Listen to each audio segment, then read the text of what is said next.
ஒரு அரசனுக்கு திடீரென 2 கண்களும் குருடாகி விடுகிறது.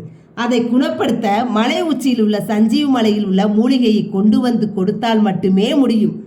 அதற்கு மலையடிவாரத்தில் உள்ள தேவதை வழிகாட்டினால்தான் முடியும். அந்த அரசனுக்கு 3 மகன்கள். முதல் மகன் கொண்டு வருகிறேன் என கிளம்புகிறான்.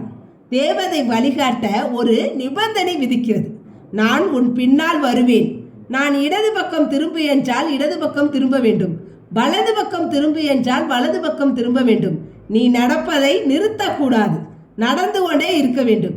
எது நடந்தாலும் பின்னால் திரும்பி பார்க்கவே கூடாது.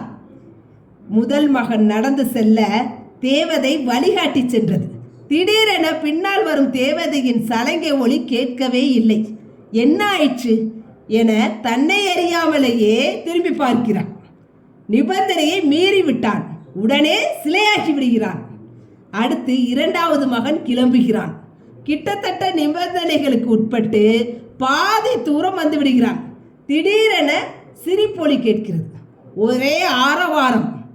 ஆர்வம் மிகுதியால் திரும்பி பார்க்கிறான். அவனும் சிலையாகி விடுகிறான்.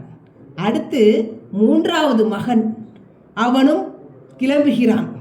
இவனுக்கு அதே நிபந்தனையுடன் தேவதை முன் வருகிறது. இவனும் பின்வரும் சத்தம் நின்று போனாலும் முன்னே செல்கிறான். பின்னால் அலறல் சத்தம், ஒரே சிரிப்பொலி. இவைகளுக்கெல்லாம் திரும்பாமல் முன்னே செல்கிறான். வெற்றியும் பெற்று மூலிகையும் கைப்பற்றுகிறான். ஆக பின்னால் வரும் தேவதை தான் நம்முடைய மனசு. நிபந்தனையை விதித்துவிட்டு செயல் உறுதியை தடுக்க எல்லா முயற்சியுமே செய்யும்.